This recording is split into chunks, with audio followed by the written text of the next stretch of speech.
Welcome to today's practice video, and today we're going to continue our lesson about clearance sacrifices. If you haven't seen our lesson from last time, feel free to click the link down below and it'll take you to the last video where you continue on to learn more about what a clearance sacrifice is. We're going to continue on with some practice examples today. If you want to practice alongside with us, feel free to set up the board right in front of you, set up all the examples that I will put up here on the screen, and anytime you see the numbers right here on the top right hand side, feel free to press the pause button and press pause, set up the board, and try to answer it for yourself prior to continuing on with the video. If not, you can try to practice alongside on the screen with us.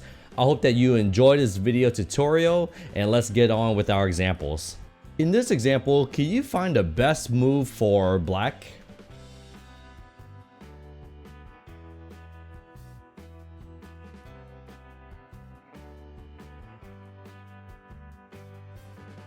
Okay, before we go on with our answer, what we're going to have to do is try to recognize a couple of things that's happening right now.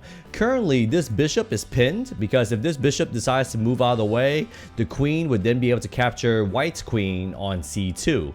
So we know that this bishop cannot move at this moment, but then black will then have a really great opportunity to really take advantage of this.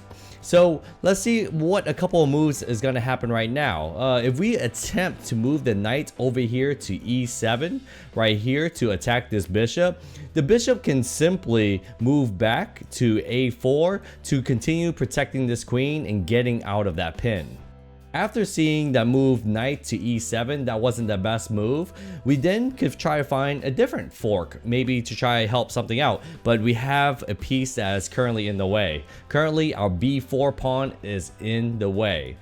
What a great move that we can have right now for black is moving b3. What a great move. You are now attacking the queen.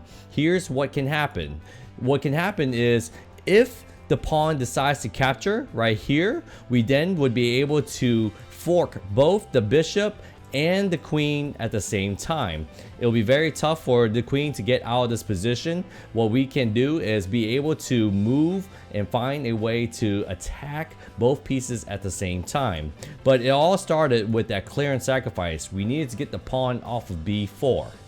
Another answer that you might think that white can do is if white simply continues to stay on this file, the queen has to stay on here to continuously protect this bishop right now.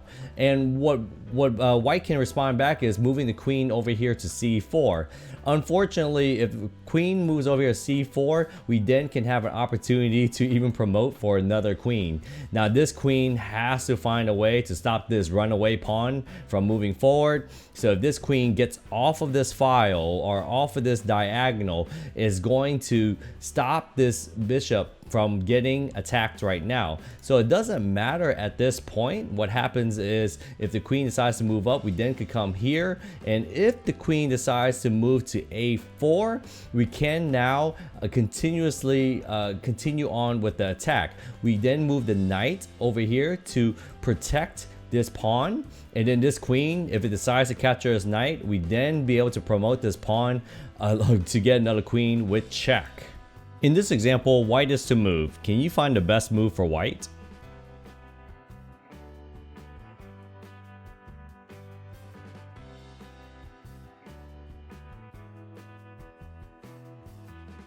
What we have to notice in this example is that the bishop wants to come here to help with a forced move possibility, but this rook is currently in the way. The best move for white in this position is actually moving this rook over here to c6, forcing a check. And then black's only response right now is being able to move over here and capture this rook, the bishop capturing this rook over here on c6.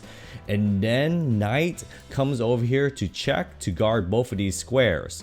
Once its king moves over here to a5, we then can bring this bishop to the c7 square where that rook was sitting right here to checkmate. So now we had a nice clearance sacrifice with checkmating the king all on these squares, being able to guard all these squares and forcing this nice checkmate. In this example, white is to move. Can you find the best move for white?